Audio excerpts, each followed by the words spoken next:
Okay, welcome to Cinelit. So we are here for another episode of film goodiness, and here I am joined this week by Steve Hatcher, head of the Hoovers in Derby, the Overlord. Sorry, Overlord of the Doctor Who fan group in Derby, the Hoovers. Steve, welcome to the show. Organisers of the Hooverville Convention at Quad, of course. Of course.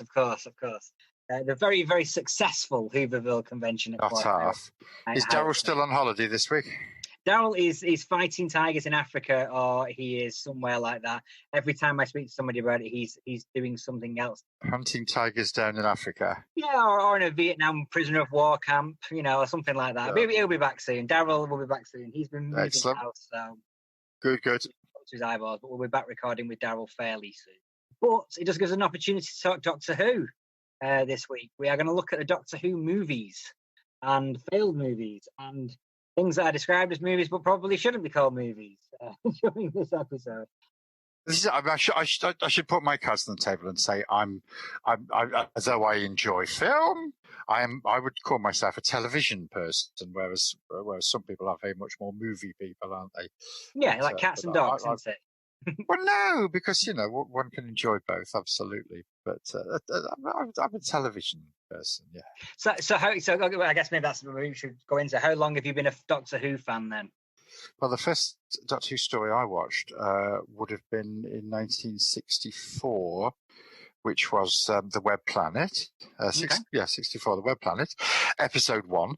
But I don't think I saw the rest of the story because the problem with me throughout the 60s, I was born in 58, so I was just turned 5 when it first showed, when Doctor Who started. But my problem was that we used to, as a family, go to my gran and granddad's house every Saturday night without fail. And my granddad was one of these chaps who would never, ever have the BBC on. He would only ever have ITV on.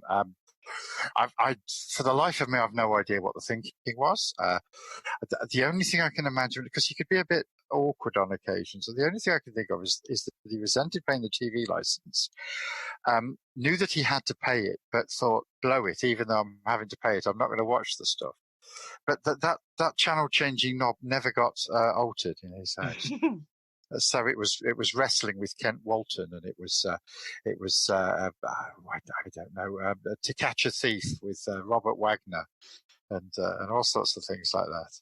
So not planet hopping adventures through time then? No, the only time I ever saw Doctor Who was if I was ill, and we either I or my brother was ill, and we couldn't go to my gran and granddad's house. So I must have been ill on that night. Yeah, there was 1973. They did a Christmas omnibus of the Sea Devils, and also my gran and granddad's. We spent Christmas at gran and granddad's, and on the day we came home from their house at Christmas. They only lived a few streets away, but we went and stayed at their house every Christmas. The day we came home, they put on the omnibus of the Sea Devils in the afternoon, and it absolutely hooked me. Now, I was 15 by then, so I was a bit late, but there we go. Cool. I think 15-year-olds were younger in those days. Yeah, I mean, I didn't get into Doctor Who until I was an adult, really. I was working, I saw it as a kid, and I remember I've got vague memories of things happening. I've got vague memories of Curse of Fenric.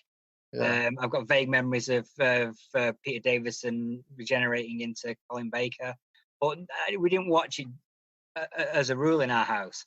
And it was only when I got older and started suffering from insomnia that I started listening to a lot of audio shows and radio shows and things like that. And Doctor Who had just started doing lots of original Big Finish original audio plays. So I was like, oh, great, boom.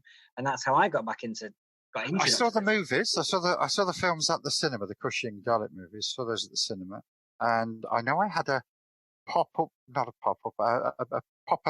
dice Dalek game, and I had the novel of Doctor Who in Adventure with the Daleks. I've forgotten the full title of it now. They did. So what you're saying is they did some merchandise for the Daleks? Yes, absolutely. Well, this is the story of the films, isn't it? Because the Daleks appeared in the second ever Doctor Who story. The first episode had been brilliant, and the first story had been a bit, cavemen, huh? Yeah. Not that exciting. And the sort of the originator of Doctor Who, the head of drama, Sidney Newman, had said, to the producer, Verity Lambert, you do what you want, but no bug-eyed monsters under any circumstances. And he saw the script for the Daleks, written by Terry Nation, a failed comedy writer, and went absolutely through the roof. Terry Nation had just been sacked by Tony Hancock, so he hadn't got a gig. And he pitched the first Dalek story, 7 episodes, and it absolutely caught on. Kids, they were very imitatable by kids in playgrounds. The voice and the one arm sticking out further than the other, which I've just demonstrated to you, but of course no one can see that. Joys of radio, people. Absolutely. But Dalek Mania it's referred to. It is, absolutely. I think, to be fair though, everything was called Mania in the 60s. Yeah. You know, it was just of course there was Beatlemania, yeah. And Dalek Mania was shortly after supplanted by Batman Mania. Which I think. Well, yes. I was going to say I think it should be called Batmania, but I've seen it as Batman Mania, which is one man too many, I think. Well, let's get into the movie then. Because, like you say, it was adapted from the 7-part BBC serial, which had already been broadcast in 1963 and 64. The key man is somebody called Milton Subotsky. Milton Subotsky from Amicus Productions. Now, Amicus. This is more my area, I guess, of expertise. It's actually more Daryl's area of expertise, really. But he and Max Rosenberg had established Amicus, and they'd just had a big success with Dr. Terror's House of Horror, starring Peter Cushing and Roy Castle, amongst others.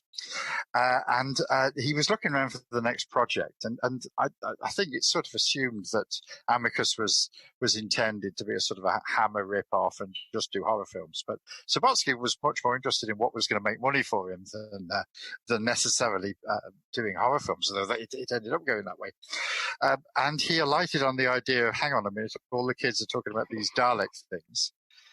Let's see if we can get the license. So he did. And there was never any intention of casting any of the TV cast, of course, because they were busy making some television show or other. He had no interest at all in using Terry Nation to write it. He got in David Whittaker, the script editor, but to advise him. But he basically took Terry Nation's script and wrote it himself, cutting down 7 25-minute episodes, to a movie. I think off the top of my head, it's about 80 minutes long. It's between 80 and 90 minutes long. It's not a long film by any means. No. So a rather vicious cutting job, but I suppose it says something that it's probably a slightly more coherent story than the original 7 episode. Well, yeah, because that's one of the criticisms of the 7 episode series. It's probably 2 or 3 episodes too long. Possibly, yeah. There's a lot of escaping and being captured again, and that sort of thing. But I mean, this was not a new trend. Obviously, Quatermass had been a massive success on TV, and those TV shows have been transferred to the movies. So I can see why he thought, okay, let's mine that for a bit more, you know. Absolutely. But some of the changes were fairly significant. I think. Obviously, we lose the fact that he's a Time Lord. Now I'm gonna pull you up on that straight away. Okay, go on then. Because throughout the 60s, I mean, that is normally put forward as the big change. That here's Peter Cushing, a human scientist and inventor who's invented the TARDIS in his backyard. Well, yes, absolutely. But during the whole of the 60s run of Doctor Who, the origins of the Doctor were never really told. We didn't know. It's on several occasions during the 60s run where the Doctor is referred to as one of the humans and so on.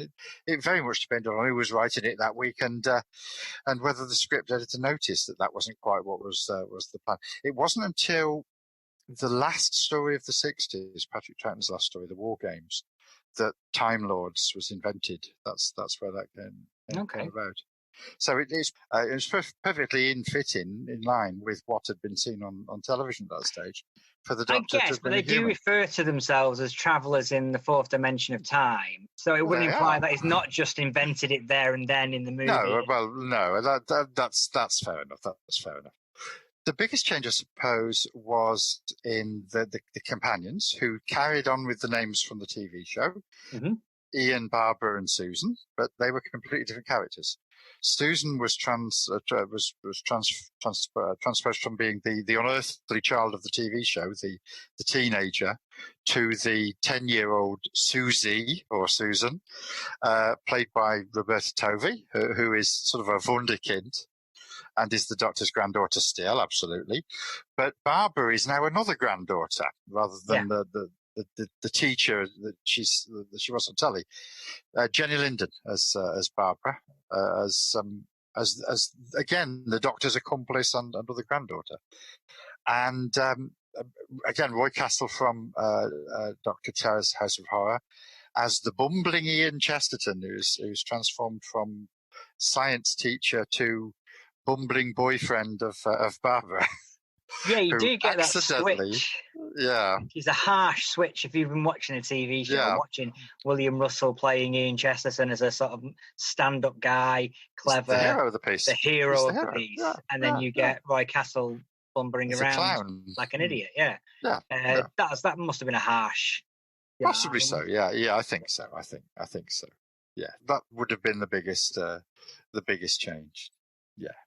So the basic plot of it is that they travel to another planet. They meet by Ian tripping over and hitting the starting switch. Yeah. Yes, the bumbling fool transports them to another planet with the peace-loving Thals and the warlike Daleks. Yeah. Fighting an age-long war, and our group of time travelers get caught in it. Not so much time traveling there as more space traveling. Well, we don't know because we don't know what time they landed on this planet, do we? But, yeah, absolutely. No, the only explicit time travel we see in this one is right at the very end, where they're heading off, hopefully home again, and end up being in the middle of an advance from an incredibly oversized and out of perspective troop of Roman legionaries on stock film. So the idea is they've somehow ended up in Roman times. The wrong size, I don't know. I don't think that's deliberate. So I first watched this I saw it on the big screen. I think you were in the audience that same when we screened it at Metro Cinema 20 years ago or something like that. With the original prints, whether they were the actual 60s prints or whether they were the restruck prints from the 70s, either way they were 20-30 years old prints. Yeah, they were a mess, weren't they? They were a bit of a mess. Yeah, they were very jumpy and very lots of scenes taken out. Yeah, but still very enjoyable.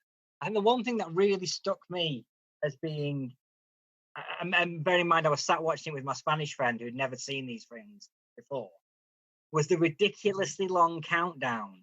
Oh, yeah, we were in giggles. We were in fits of giggles. Ridiculous. It was like, I'd never noticed it. And loud as well, because it's a countdown to a bomb going off, to an atomic bomb going off.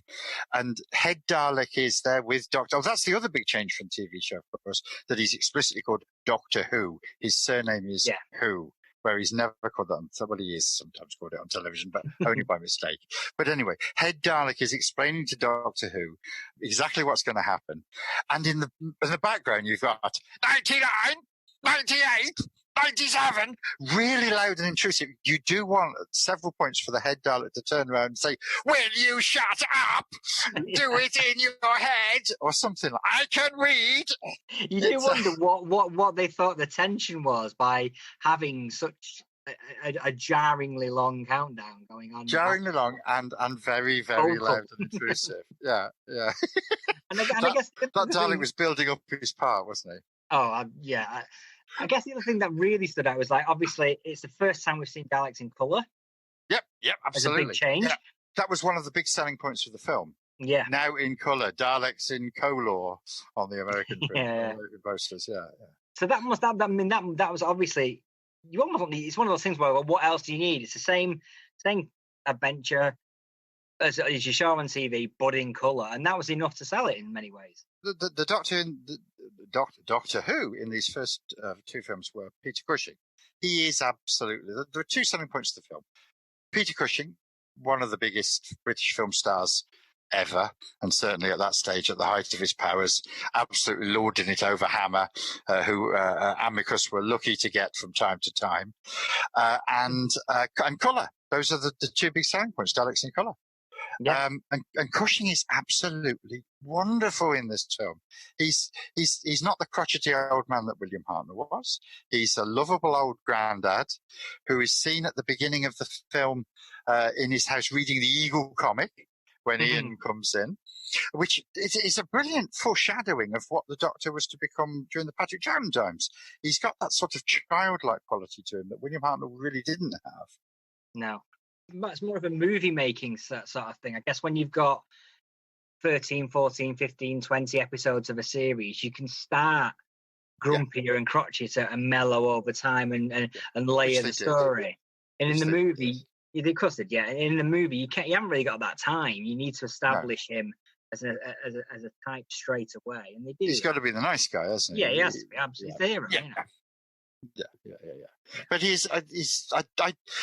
see, there's friends of mine who, when we get into talking about Doctor Who, not Doctor Who fans, we get talk about Doctor Who, there are some friends of mine who think, I know, I'll wind him up by telling him my favourite Doctor Who is Peter Cushing. And it absolutely doesn't wind me up, because Peter Cushing is wonderful as the Doctor. And I don't know any Doctor Who fans. I don't know any Doctor Who fans who count the Peter Cushing Doctor as part of the canon of Doctor Who, although there is an interesting sideline on that later on. But nobody dislikes Peter Cushing as Doctor Who. He's fantastic. He's lovely. Yeah. No, he's a great actor and well loved British actor. Absolutely. Did absolutely nothing wrong in that role. Absolutely. No. If anything, he brought it, like you say, more in line with what it was going to become. Yeah. Yeah. If it had been 50 years younger, he would fit in as playing the Doctor now. He would make a great Doctor. Well, he might need to be more than 50 years younger to play it now. But so we carry on. Obviously, this was a big success. It was enough of a success. Yeah. We've not mentioned another name as well, which is Gordon Fleming, who was the director. Because Freddie Francis was supposed to direct it originally. Oh, really? Who was well-known director, television director, Hammer director, Amicus director, and so on. Beautiful cinematographer as well. Absolutely. Yeah, and he dropped out, and they brought in Gordon Fleming. Now, Gordon Fleming, again, mostly known at this stage for doing TV work. He'd worked with William Hartnell on the Army game, for one, but he'd also done some of the sort of British pop films of the era as well. The sort of British pop stars trying to do an Elvis Presley type stuff and that sort of thing. Yeah. I think he'd done one for Amicus actually, if I remember rightly. But and of course he was the father of the actor Jason Fleming, who we mentioned Quatermass, played Quatermass on the BBC in 2005 when they did the live remake of Quatermass, the Quatermass Experiment. So there's a connection. And was also in, what was the TV show about dinosaurs? Primeval. He was in one of the latest series of that as well. Jason Fleming, there we are. Is he a well-known movie actor? I don't know. He's relatively well-known. Lock, Stock and Two Smoking Barrels was probably his big thing, wasn't it, from the thingy? But... Yeah. So the movie purists who listen to this, who haven't turned off already, will know the name. Yeah. Fair enough. There's a lot. I think a tenuous connection there to modern day, but it's nice to go around the hills there. We move on to the second. We move on to the second film, which has got a few more major connections to future Doctor Who stuff. While they were making the first film, showing on the television was the second Dalek story, which we now call Daleks Invasion Earth. The second film even drops the title Doctor Who. Doctor Who and the Daleks, the first one. This one is Daleks Invasion Earth 2150 AD. Yep. No mention of the Doctor. But Cushing's back, and Roberta Tovey as Susan is back. Thankfully, we lose Roy Castle's bumbling hero, don't we? We absolutely do. So we don't have to worry about a bumbling hero in this movie, do we? Well, except we have got a bumbling hero. But to my mind, he's a much better bumbling hero. We've got policeman Tom Campbell, played by none other than Bernard Cribbins. Yeah, Bernard Cribbins makes his first appearance in Doctor Who Worlds here in 1966. With Gordon Fleming still on board directing, but we've no longer got Jenny Linden. Jenny Linden, thank you. We've now got Jill Curzon. Yeah. Who played Louise, another family member. We have a nephew of Doctor Who, so Louise Who turns up. Louise Who. Louise Who. Lou Who, so she's no joke friends. So there we are. We've also got Ray Brooks in this one, fresh from his success in The Knack. Yeah. The publicity for the film had it. He's the boy with the knack. They were trading on that. We mentioned Quatermass. We've got a future Quatermass in Andrew Kerr. We do, yeah. Andrew Kerr is here, and literally a year before he takes on the role in Quatermass and the Pit, and he's great value. He is. He plays the leader of the resistance against the Daleks, as opposed to the naughty Philip Maddock. Now, those of my age, if ever you saw Philip Maddock in anything, you knew he was a villain. Philip Maddock always played the villain.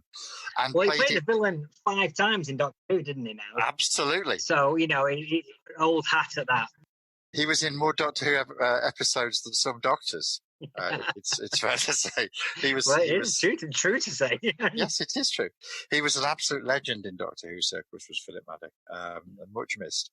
And he turns up as the collaborator who sells the Doctor and his party out to the Daleks, who have invaded Earth in 2150 AD. Exactly. The title kind of gives it away, doesn't it? The twist. It does. It does. All that survives is a few Sugar Puffs posters. Yeah, well, in one of the earliest examples in a British film of product placement. Oh, right, okay. They had money off Sugar Puffs, and my did it turn up on screen. They got the money's worth, didn't they? Yes. The Daleks are attacking, but quick, eat your Sugar Puffs. Wasn't a line in the film, but perhaps should have been. Yeah, well, it wouldn't have been surprising, would it? Again, 7 episodes distilled to a shortish film. I think it's a stronger story, this one, isn't it? Well, I was going to say most critics and indeed Doctor Who fans prefer this film to the first one. Milton Subotsky didn't. He had severe reservations about doing it. He'd never done a sequel. And this was the only one he ever did. He wasn't keen on the idea, and I prefer the first film. But they're both absolutely lovely, and Cushing is brilliant, and the Daleks flying saucer that appears in episode 1 of the TV show is considerably better realised here in the film than it was by chucking a soup plate across the set in the first one. Well, you can't compete with those budgets on the BBC, can you? Of course not. And all good fun. And Daleks in a mine in Bedfordshire. A lot made of it being in Bedfordshire, as in the original story as well. The Daleks' plan is to mine out the centre of the Earth by exploding a bomb there, and then pilot the Earth around around the galaxy as some sort of weird spaceship. A war planet. Yeah, it's an odd scheme, and the plan to stop it seems to be to get William Russell in the TV version and then Bernd Cribbins in the film to hide down the shaft where they're going to drop this bomb and catch it. But at the same time, the Doctor programs all the Daleks to attack each other, which it's a bit odd how it happens, but it happens. So all is happy in the end. Because the standout scene, I think, is probably right at the beginning, the Dalek appearing from underneath the waters of the River Thames in destroyed London for no apparent reason. What the Dalek's been doing, scuba diving, presumably under the River Thames, is not explained. But there we are. And of course, that is a major shock that here we have a Dalek in a film called Dalek's Invasion Earth 2150 AD. But I guess that's one of the selling points of this show when it was on TV and the film is seeing those Daleks in familiar surroundings. It's a classic sequel idea, isn't it? You've seen the aliens on their planet, and now they've come back to Earth, or you have that familiar thing. Well, it's in Alien. You have exactly the opposite, don't you? You start off on an alien spaceship, and then in the second one you go to their planet. Again, it's one way or the other you have to do. Yeah, and they've still not done the aliens coming to Earth, which I'm sure that's high on the horizon. It has to be, doesn't it? Yeah, it seems like it's daft that they haven't done that yet. They do it in Jurassic Park, of course, don't they? In the first film, you're off to the island, and in the second film, the T-Rex comes to the mainland United States. Yeah, running up and down Broadway in Santa Monica Boulevard, isn't it? Yeah. So it's a nice trope that they continue on in this movie. Now, this film didn't perform badly. It's the not in this country anyway. The story is that it performed badly, and then that was the end of the matter. It sort of didn't. It did about as well as the first film in British cinemas, but the distribution deal in the States went absolutely belly up. It was a desperate mess. The company that was supposed to distribute it went bankrupt instead. So it made absolutely nothing in the States. So Milton Subotsky had sort of had enough and didn't want to do any more. Cushing went off and did a radio pilot for a Doctor Who radio series, which it didn't get made. And no one knew about this for many, many, many years. And then it would have been, probably around about the time of the Doctor Who 50th anniversary, 6-7 years ago, that the script for this radio series was found. The recording that was made doesn't exist anymore, is lost. But the script does exist. So we know something a little bit about it. And it would have been pretty much the movie cast would have gone on to do a Doctor Who radio, but nothing came. Well, that was done quite a lot, wasn't it, back in the day? I mean, the Sherlock Holmes, absolutely. Basil Rathbone did like 500 episodes of a radio show alongside the movies. So Cushing hadn't quite, because there's sort of a third film with Cushing as the Doctor, but only if you squint at it a bit. I'm going to point at 1976 At the Earth's Core.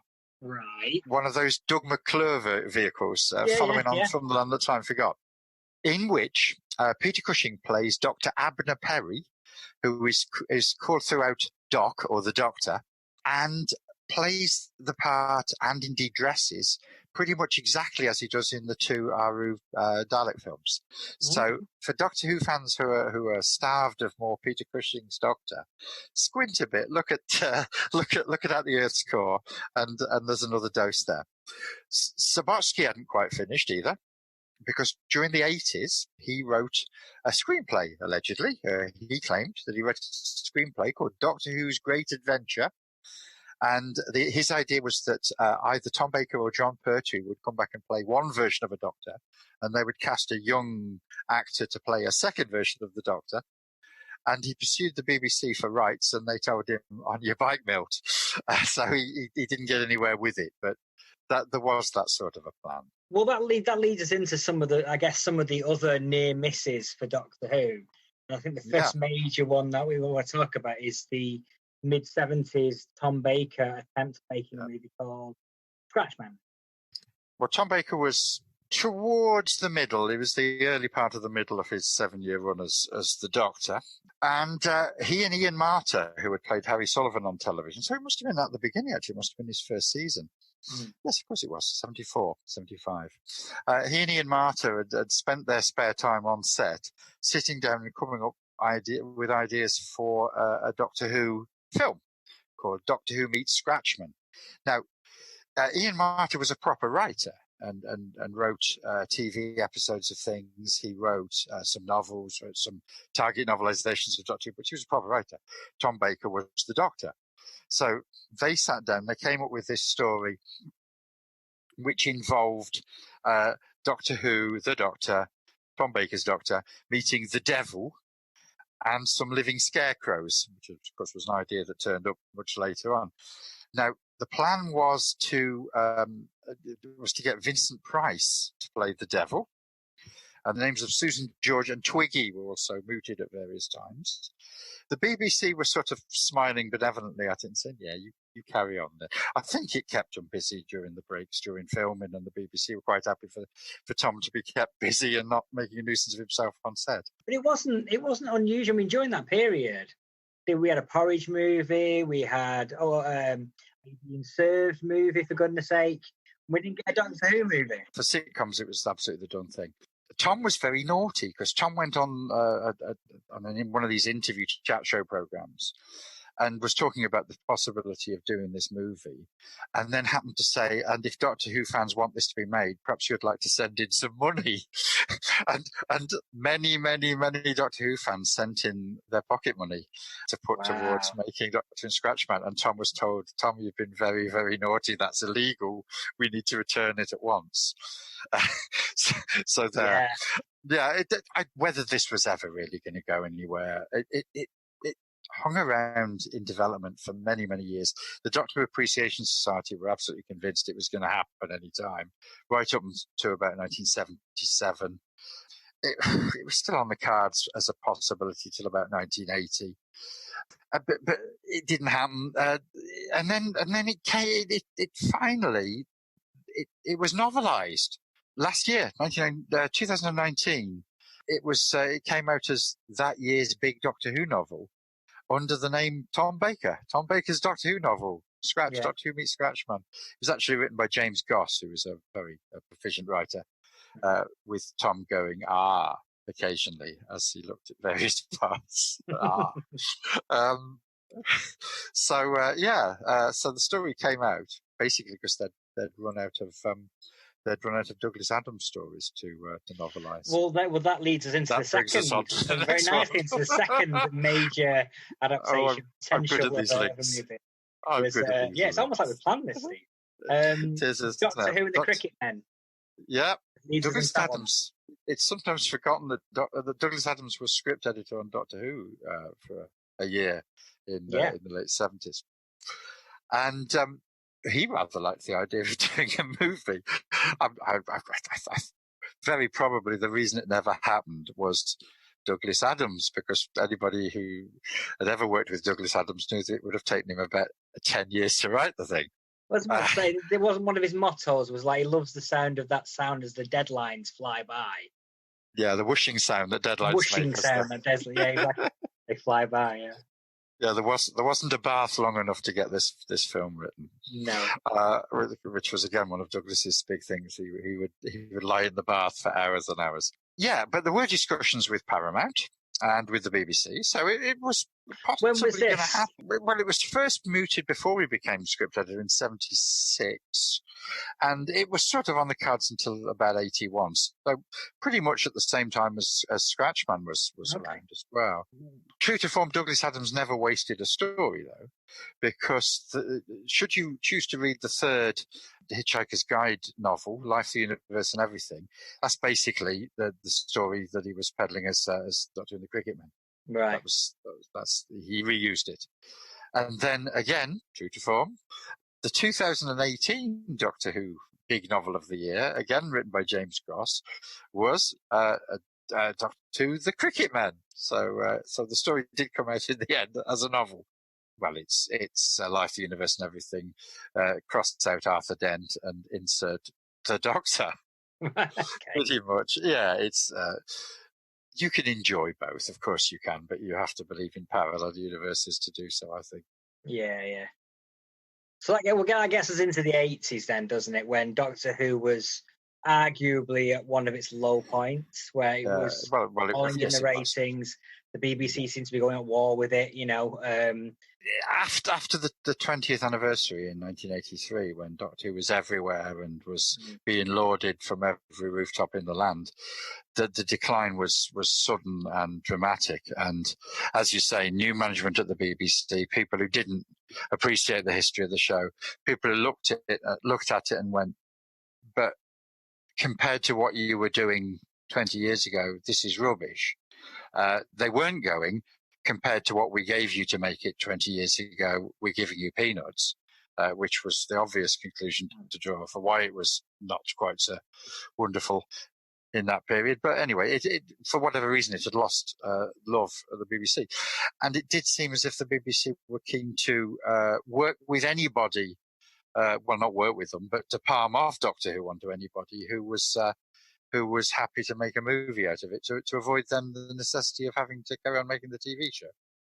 And it's a long and protracted story that goes on from round about 1988, 89, through to 1996. Yeah, various companies getting the rights, apparently, or maybe not, to make a Doctor Who movie. Yeah.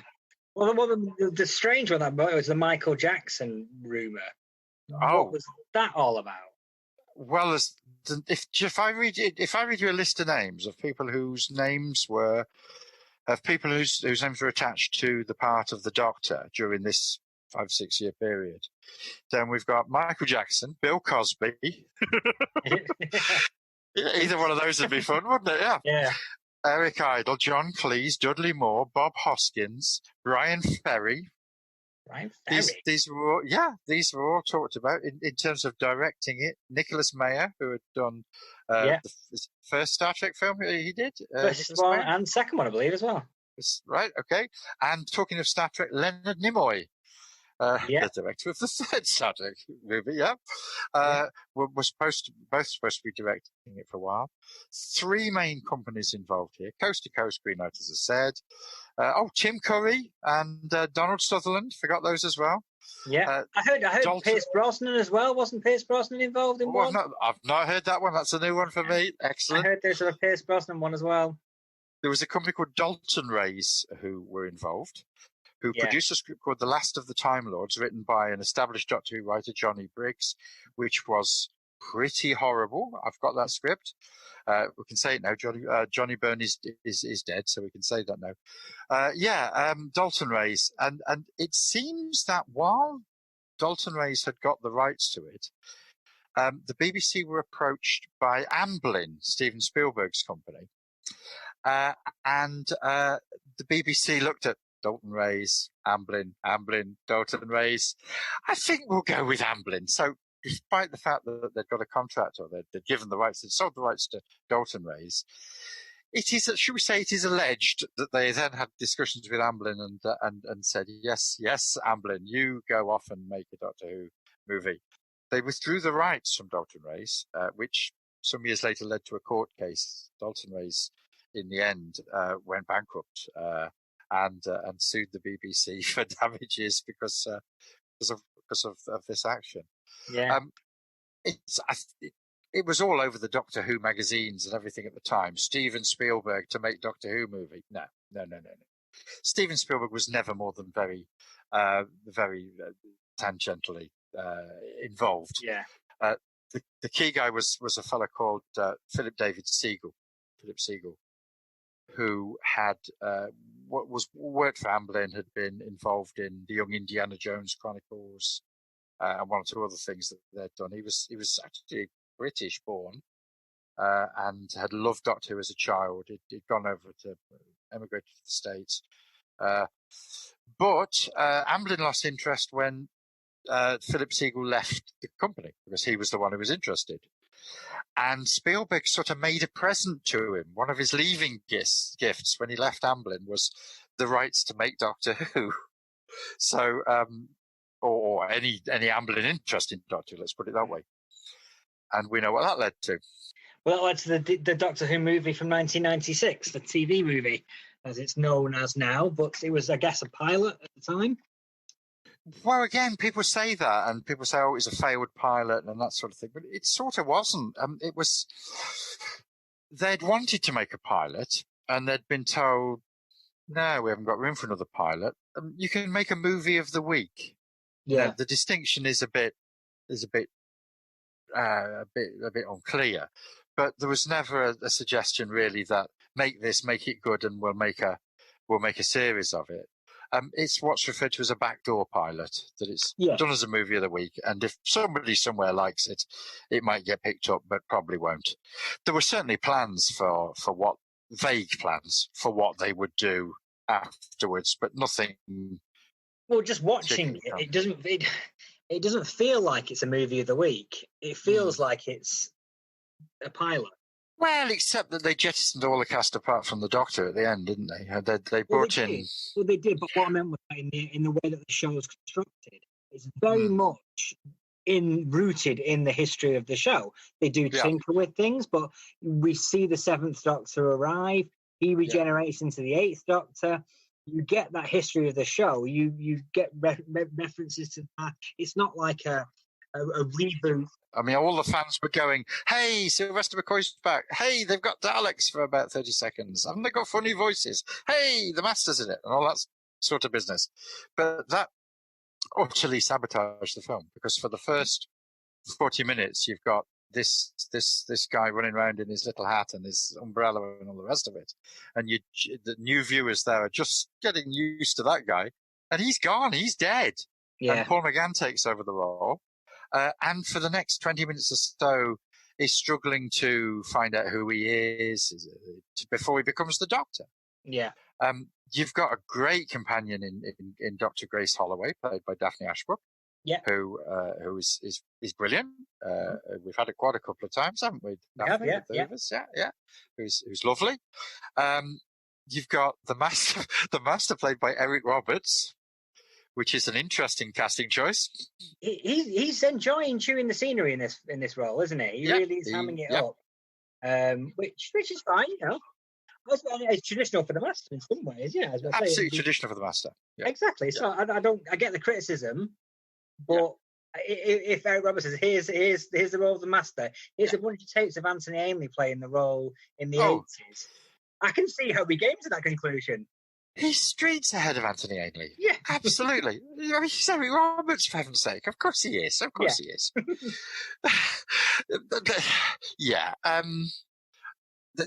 They probably should have done, and I think probably they think with hindsight they should have done what Russell T Davies did when they brought it to television in 2005, and just have a complete fresh start and bring in the old elements a little bit at a time as it went on. I mean, the TV movie starts with a voiceover narration. It was on the planet Skaro where my oldest enemy, the Master, was taken to be put on trial by the Daleks. Daleks putting people on trial? No, they exterminate people, don't they? They don't mess about with trials. It's the whole thing is tell not show from the beginning. Yeah, it's not a great way of reintroducing that character, and indeed introducing that character to a new generation. I think I want to be clear though. I enjoy that TV movie. I think it's good fun. The Eighth Doctor, Paul McGann, is terrific. Daphne's terrific as Dr. Grace. Eric Roberts is fine. It looks superb. The new TARDIS interior and so on is fantastic. But there was enough wrong with it. There was, but I mean, the way I look at it was like, it's all very well comparing it to Russell T Davies's Rose or comparing it to the 80s Doctor Who.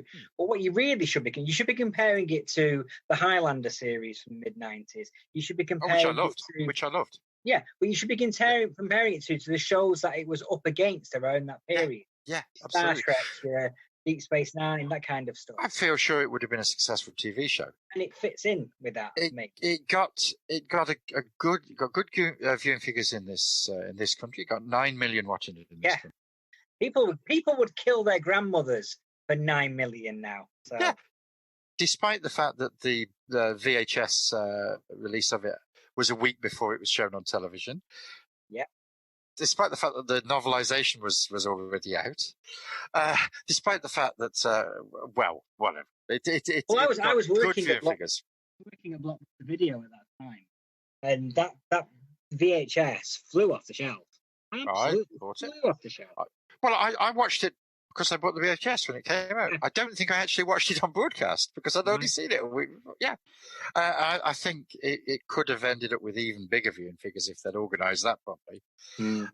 Unfortunately, the way they'd structured it, it was very much dependent on American money. It was filmed in Vancouver, set in San Francisco.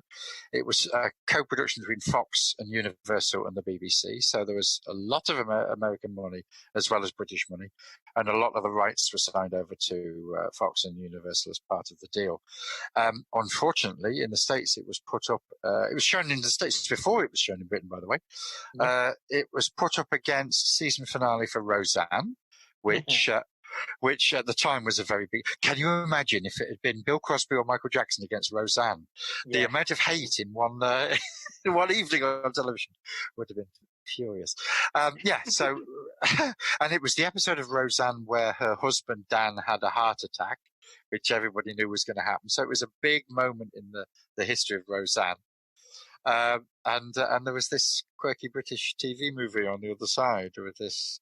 Yeah, it kind of set up for failure, really, wasn't it, over there? It absolutely was. And it didn't do well. It didn't do well in the States. So Fox and Universal both said, thank you very much. Nice working with you. Off you go. But we will keep hold of the rights. And they kept hold of those rights for a good few years, didn't they? Until massively. Yeah. It's the BBC had actually to pursue those rights and get them back before they were able to make the 2005 TV series. When the 2005 TV series was first in the playing stages, I believe I've got this right, the BBC weren't actually able to make it because the rights were still in the States. Yeah. It certainly delayed things by a lot of years. There was a lot of willingness to make new Doctor Who in the BBC around 1999 to 2001, but they were not allowed to do so at the time. And it took Lorraine Hegarty, the channel controller at BBC, to come in and say, "This is ridiculous. We'll get the rights back. You go and make Doctor Who." And back it came. And maybe the time, it came back in 2005, massive success, rating success, and it's still going now, juggernaut again. It's worldwide famous as the show that's been made in the UK. Yeah. And it's gained popularity in the States and around the world. So that TV movie was the bridge. That TV movie was the bridge, and people who have seen only the new series and only enjoy the new series can watch that TV movie and enjoy it because it's got the look of more modern television. Come on, a lot's changed in the last 24 years, but it's got the look of more modern television. It's not. It doesn't look like Sylvester McCoy or Doctor Who made on multi-camera video in studio.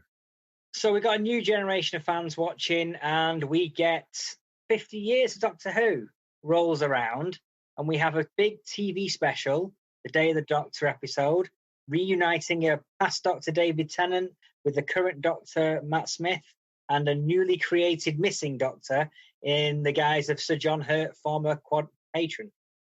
Absolutely, much missed, John Hurt. Yeah, and this was a who was only in it because Christopher Eccleston said no, and the original plan was to have the original new series Dr. Christopher Eccleston come back as well, and he said no. So Sir John was cast as a new Doctor. Yeah. Which is a nice side effect of that not happening. I think it's created a whole interesting world there with that character. The War Doctor, as they call him this now. was released as a TV thing, but it was also released simultaneously in cinemas. It was. It's ironic, isn't it, that one of the biggest cinema events of all time was a TV thing. Yeah, it was shown in over 100 countries, and in 94 of those countries, it was shown simultaneously with its BBC One broadcast. Yeah. So it has the Guinness World Record as the biggest simultaneous TV event of all time, which is extraordinary. It made $10.2 million for the BBC, which is nice. See, I looked at it coming up on the cinema, and I know you had it at Quad and so on, and I thought to myself, Doctor Who, 50th anniversary in the cinema? No, I want to watch it at home. I want to watch it on television. It's a TV thing. I want to be a purist. And I really regret that now. I really regret that. Yeah.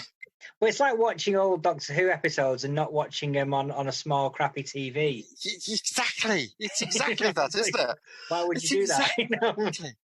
But on the other hand, I always change the aspect ratio when I watch when I watch old. Well, yeah, but your TV is just bigger than it would have been in the 60s.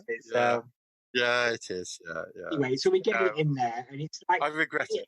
And it is just a TV show. It's not a movie where they reboot it and you have to have watched the show and be familiar with the show to enjoy it.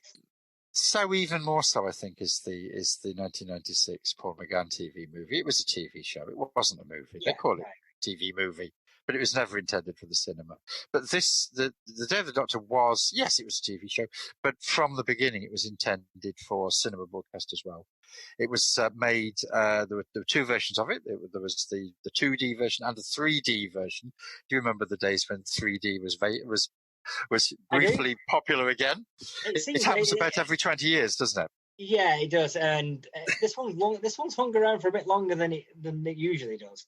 But yeah, this bout of 3D. 3D TV didn't last very long, though, did it? No, it didn't. No. This time, it.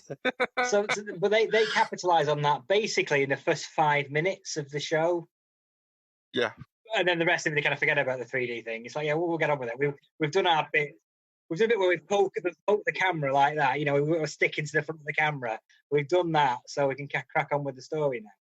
I've still not seen it in 3D, but there we are. I don't believe I've missed an awful lot by no. But it was wonderful, wasn't it? It's probably the only episode of 21st century Doctor Who that absolutely all Doctor Who fans thought was great. It was even people who had long ago fallen out with Stephen Moffat as head writer, who didn't like Matt Smith as the Doctor, who hadn't liked David Tennant, whatever. It was universally loved by Doctor Who fans. It brought in every element you'd want. It was just fabulous. And John Hurt as the War Doctor was stunning, absolutely stunning. Yeah, no, he was great. I'm just so proud as a Doctor Who fan that he's now one of ours. Yeah. And I think I'm right in saying the last work that John Hurt ever did before he sadly died was recreating the War Doctor for Big Finish Audio, which not long before. Yeah. No, he was very ill, but he felt that he could do this because he was able to sit down and didn't have to learn it. And what's the future? Do we get a Doctor Who movie? Do you think? Well, a proper one, a proper one. Because the 60s ones were kind of like Dalek movies, and so in 2015, I think it turn up on David Yates' IMDb or something. Or did he say something in an interview or whatever? David Yates, the director of the last 4 Harry Potter films. Yeah. It became known anyway that he was working with BBC America to make a Doctor Who film that he would direct, that wouldn't feature any of the TV cast, that would be a complete break with continuity, totally different from anything gone before. He was working with Jane Tranter, who had been one of the people behind getting Doctor Who back on television in 2005. And then it all went very quiet. And one of the guys in charge at BBC in London said, well, he didn't exactly deny it. And he said, we're working on an 8-year strategy for what we're doing with Doctor Who, an 8-year strategy, which could involve films and things. It's gone very quiet since, because I think there was a bit of an outcry from fans, but much, much, much more importantly, as I read from the comments that were made at the time, Stephen Moffat, the then showrunner, wasn't in the slightest bit keen on the idea of having a parallel movie franchise happening at the same time as his TV show. But it's never happened, has it? You don't see a big screen Doctor Who adventure whilst the show's still running? Probably not. I think that's the key, that there probably will come a time again when it goes off television for a protracted period. Looking back on it, it probably didn't do it any harm at all going off throughout the 90s. Although the harm it did do is the whole generation of kids who never had the Doctor growing up. Yeah, I mean, it's a tricky one, isn't it? Because like when you look at some of those the late Sylvester McCoy ones, Great. You start to see Rose, the character of Rose in Ace, and you start to see that sort of like long-running arcs through the storylines coming into it there. Well, it was the arrival, because for people who don't know, there was a very long-running producer of Doctor Who in its last years, John Nathan Turner, who was producer of Doctor Who from 1980 to 1989, the last 9 years of the show. His strength was not story. His strength was getting it on the air and making the most of limited resources and publicising it. And he was great at that. he relied very much on a succession of script editors. And it was the arrival of the last of those script editors, Andrew Cartmel, which almost coincided with the casting of Sylvester McCoy as the Doctor, that saw the upturn. It took a few stories to actually kick in, but those last 3 series, when Sylvester was the Doctor, are streets ahead of where it had been before. I mean, look, Peter Davison and Colin Baker, this is by no means a criticism of either of them or of the other people who were involved in the show as actors, as performers at the time, because they were doing their best with what they were given. But look, it's got its fans, but a lot of us found the Davison era to be pretty boring, and the Colin Baker era to be not very inspiring at all, really. But I think the problem with it is like the ones that Andrew Cartmel was involved in was very modern, in the sense that he was bringing modern writing techniques, modern script TV techniques to Who in the 80s, where the ones in the early 80s and mid 80s felt like they were just recycling stuff from this, they were written in the same way as they write them in 73, and the world's moved on, you know. With significantly less resources as well. Fewer resources. Yeah. Nonetheless, there are some good moments in the early half of the 80s. There absolutely are. But there are very few stories that stand out as being, should we say, classics. Yeah. But it was definitely on the upturn. You'd got, as you say, Ace, played by the lovely Sophie Aldridge. You'd got Sylvester, who was a Doctor who was very much in the Patrick Troughton mould. But again, different, but in that type of Doctor Who, the quirky sort, very much on the upturn again. And unfortunately, it was just at the point where, well, the BBC had already decided to get rid of it before either of those were cast, before Andrew Cartmel came along. They were just looking for the opportunity to do it. And in the end, they thought, sod it, let's not wait for the opportunity, let's just cancel it.